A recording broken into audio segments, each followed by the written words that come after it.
नमस्कार दोस्तों, स्वागत है एक बार फिर से आपके अपने एजुकेशन चैनल एजुट्यूबर देव पर। तो दोस्तों, अपने रीट 2016 में जो तकरीबन 1300 से 1500 पदों पे जो वेटिंग लिस्ट आनी है, उसके बारे में देखिए दोस्तों क्या लेटेस्ट अपडेट निकल के आ रही है। एक प्रेस नोट है दोस्तों, छोटा सा, हालांकि काफ़ी बड़ा भी है क्योंकि इसमें सारे अभ्यर्थियों के नाम वगैरह भी हैं।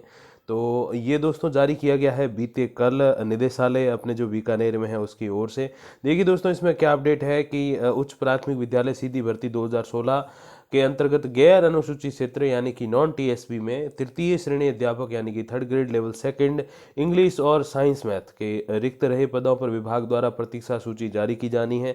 इस संबंध में जिन अभ्यर्थियों के द्वारा शिक्षक भर्ती 2016 के अंतर्गत गैर अनुसूचित क्षेत्र यानी कि नॉन टीएसपी के लिए जारी जो विज्ञप्ति थी दोस्तों, उसमें ऑनलाइन आवेदन जिन अभ्यर्थियों ने किया है तथा शिक्षक भर्ती 2018 में जिनका चयन हो चुका है और वो ज्वाइनिंग कर चुके हैं, उन अभ्यर्थियों को सूचित किया जाता है कि जैसे मैंने आपको कुछ दिन पहले अपडेट भी दिया था, एक फेक प्रेस नोट निकल के आया था जो निदेशालय ने जारी नहीं किया था, जिसमें सौरभ स्वामी जो कि अपने निदेशक हैं अपने प्राथमिक शिक्षा के, तो उन्होंने कहा भी था कि अभी हमारा जो ओरिजिनल प्रेस नोट है वो आना है। तो दोस्तों, ये वो ओरिजिनल वाला है।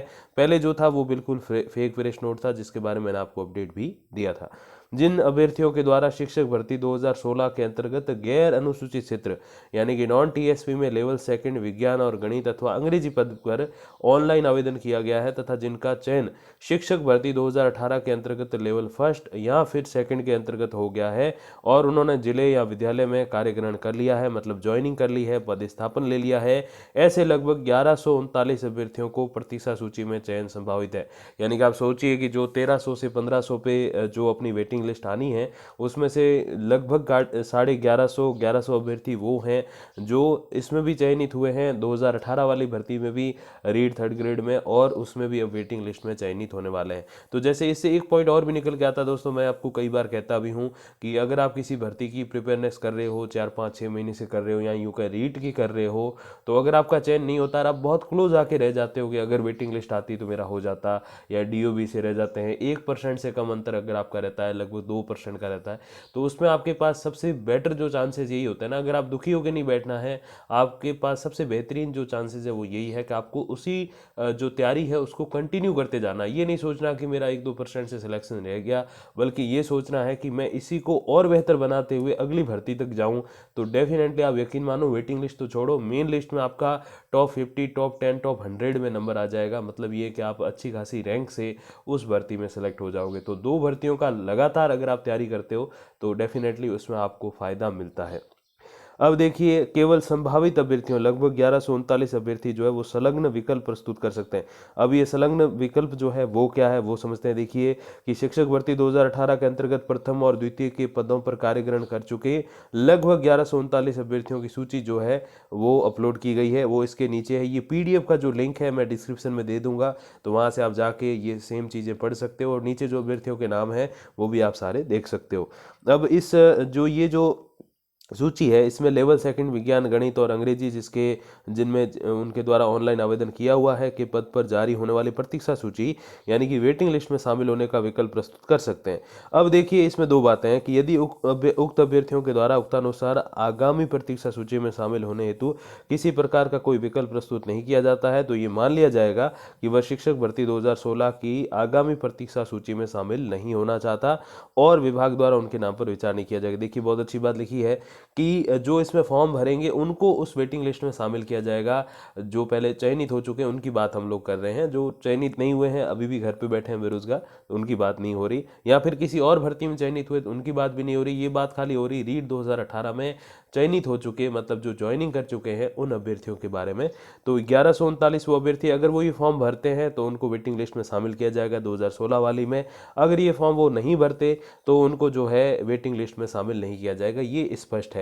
तो जो लोग चाहते हैं कि चलो अपना रीट 2018 हो गया, अच्छे से पदस्थापन मिला हुआ है और आगे भविष्य में कभी ट्रांसफ़र करा के अपने घर के पास जाएंगे, तो कोई बिल्कुल उनको फॉर्म भरने की आवश्यकता नहीं है। और जो ऐसे अभ्यर्थी वो सोचते हैं कि क्या पता उससे हम घर के पास चले जाएं वेटिंग लिस्ट में चयन पा आकर, तो बिल्कुल उनको ये फॉर्म भरना है। तो ये चीज़ होगी क्लियर। अब कई सारे अभ्यर्थी भी पूछते हैं कि सर उनको क्या फिर से सारी प्रोसेस बिल्कुल देखनी पड़ेगी क्या, मतलब सारा जो काउंसलिंग का प्रोग्राम रहता है, फिर जिला आवंटन जो है, उसके बाद फिर आपके ब्लॉक आवंटित होता है, विद्यालय का आवंटन होता है, तो वो सारी चीज़ें फिर से होंगी क्या? तो जी हाँ, बिल्कुल होगी। और आगे वो चीज़ें लिखी हुई भी देखिए ज़रा, कि जिन अभ्यर्थियों के द्वारा शिक्षक भर्ती 2016 के अंतर्गत गैर अनुसूचित क्षेत्र यानी कि नॉन टीएसपी में लेवल सेकंड विज्ञान और गणित तथा अंग्रेजी जिसमें उनके द्वारा ऑनलाइन आवेदन किया हुआ है, कि पद पर प्रतीक्षा सूची में शामिल होने हेतु सहमति का विकल्प प्रस्तुत कर दिया जाता है, अगर ये फॉर्म भरा जाता है तो उन अभ्यर्थियों को प्रतीक्षा सूची की चयन प्रक्रिया में शामिल किया जाएगा, और प्रतीक्षा सूची में चयन होने की स्थिति में उन्हें विभागीय प्रक्रिया अनुसार जिला आवंटन किया जाएगा। तो सेम बिल्कुल प्रोसेस वही रहेगी जो वो पार करके उसमें अभी अध्यापक बन के बैठे हैं रीट 2018 में। अब देखिए कि प्रतीक्षा सूची में चयन होने पर संबंधित अभ्यर्थी के द्वारा आवंटित जिले की जिला परिषद में पात्रता जांच हेतु उपस्थित होना होगा। नॉर्मली जो होता है अपने रीट में जिले लेवल पे होता है, जिला परिषद के द्वारा, आपको सीधा निदेशालय जाने की ज़रूरत नहीं है। तो ये चीज़ें हैं। अब उसके बाद प्रशिक्षु प्रशिक्षणार्थी के रूप में, यानी कि पूरा आपका शुरू से होगा, जो परिवीक्षा काल है वो चीज़ें आपकी रहेंगी, उसमें नियुक्ति प्रदान की जाएगी। शिक्षक भर्ती 2016 संशोधित अंतर्गत कार्यग्रहण करने पर शिक्षक भर्ती 2018 के संबंध में उसे किसी प्रकार का कोई लाभ नहीं दिया जाएगा। अब कई सारे अभ्यर्थी पूछते भी हैं कि सर एक बार जब परिवीक्षा काल, यानी कि जो आपका ये जो दोस्तों समय होता है शुरुआती 2 साल वाला परिवीक्षा काल जिसको हम बोलते हैं प्रोबेशन पीरियड, वो एक बार हम पूरा कर लेते हैं, फिर कोई जॉब चेंज करके किसी और में जाते हैं, तो क्या हमें दोबारा पूरा करना पड़ता है क्या? तो दोस्तों ऐसा नियम है कि अगर एक बार आप वो पूरा कर लेते हो तो आपको दोबारा पूरा नहीं करना। तो अब आप पूछोगे कि सर एक तरफ तो आप ये कह रहे हो कि परिवीक्षा काल एक ही बार पूरा करना होता है, लेकिन इसमें 2 बार क्यों? तो इसके पीछे रीज़न है कि आप रीट 2018 में सेलेक्ट होकर परिवीक्षा काल पूरा कर चुके हो, मोस्टली का हो चुका है, और ये जो है रीट 2016 है, यानी कि 2 साल पहले की भर्ती है, तो इस हिसाब से आपको परिवीक्षा काल दोबारा पूरा करना पड़ेगा। तो सारी चीज़ें बिल्कुल दोबारा होंगी, जिला परिषद जाना, वहाँ डॉक्यूमेंट वेरिफिकेशन कराना, फिर काउंसलिंग होगी जैसे मैंने उसमें बताया, फिर जिला आवंटन, फिर जो है ब्लॉक आवंटन, फिर विद्यालय आवंटन, और वहाँ जाके joining, police verification, medical verification, सारी चीज़ें दोबारा होंगी टोटल ऑल ओवर। और आप रीट 2018 में आप 2 साल कर चुके हो जॉब, तो उसका कोई भी लाभ आपको नहीं मिलेगा, क्योंकि ये भर्ती जो है 2 साल बाद की है, और जिस भर्ती में अभी आप सेलेक्ट होना चाहते हो, फॉर्म भरोगे वेटिंग लिस्ट में आने के लिए, वो 2 साल पहले की भर्ती है। तो ये दोस्तों अंतर है। अब सरकार ये सब क्यों कर रही है, इसके पीछे कारण ये है कि अगर ऐसा नहीं किया जाए तो पता नहीं चलेगा, और बहुत सारे ऐसे अभ्यर्थी जो रीट 2018 वाले हैं वो 2016 में चयनित हो जाएंगे फिर से, और पता है क्योंकि दोबारा कौन जॉब लेना चाहेगा, तो पता नहीं चलेगा, मोस्टली तो नहीं लेंगे, क्योंकि पहले से 2 साल का उनका परिवीक्षा काल भी पूरा है। 40,000 की सैलरी के आसपास पहुंचे हुए लोग अब 20 से 25 के आसपास क्यों आना चाहेंगे? 15,000 का हर महीने हानि क्यों सहन करना चाहेंगे? तो इसीलिए सरकार चाहती है कि हम फॉर्म भरा लें, उससे पता चल जाए कि कितने अभ्यर्थी हैं 1100 1150 में से जो चाहते हैं कि हमें इसमें शामिल किया जाए, ताकि जो ओरिजिनली वेटिंग लिस्ट के जो पात्र हैं, जो पहले नौकरी नहीं लगे हुए, कहीं भी बेरोजगार बैठे हैं घर पे, उनको सिलेक्ट किया जाए और वो आके ज्वाइनिंग करें। तो जितने भी 1300 से 1500 पद हैं, तो उसमें ऑलमोस्ट 90 to 95% पे ज्वाइनिंग हो जाए।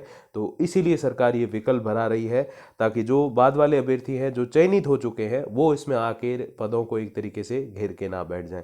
तो इसके पीछे रीजन ये। अब सही कई सारे जो है आपके प्रश्न भी रहते हैं कि सर वेटिंग लिस्ट आएगी कब तक? तो 1 सप्ताह तक लग जाएगा। उसके पीछे का रीजन मैं आपको बताता हूं कि बिंदु संख्या 1 में उल्लेखित अभ्यर्थियों को दिनांक 2/9/2021 यानी कि 2 सितंबर 2021, आज कितनी हो गई? लगभग 29 तारीख, अगर मैं गलत नहीं हूँ तो हो गई आज, तो 29 हो गई है, तो फिर 3 दिन ये रह गए, 29, 30, 31, और फिर 1, 2 यानी कि 5 दिन तो ये हो गए, बाकी थोड़ा बहुत एक आधा दिन तो ज़्यादा कम भी हो जाता, तो 1 सप्ताह मिनिममली आप मान लीजिए, तो 1 सप्ताह का आपके समय लग जाएगा। तो 2/9/2021 को शाम को 6 बजे तक जो है शाला दर्पण पोर्टल पे इनको आवेदन करना होगा। जिनको नहीं आना वेटिंग लिस्ट में, अपने वो 2018 में सेलेक्ट हो चुके हैं, तो दोबारा से ये सारी प्रोसेस नहीं करना चाहते, तो बिल्कुल उनको कोई फॉर्म भरने की आवश्यकता नहीं है। कई सारे अभ्यर्थी अगर चाहते हैं कि नहीं हम तो वेटिंग लिस्ट में जाके क्या पता घर के करीब चले जाएं, तो फिर उनको ये जो है फॉर्म भरना पड़ेगा, और उसी के बाद में कोई जो है विकल्प स्वीकार नहीं होगा। ये सारी चीज़ें हैं। अब देखिए नीचे सारी आपकी लिस्ट है पूरी, और ये सेम ही चीज़ें हैं लगभग वो जो लिखी हुई हैं।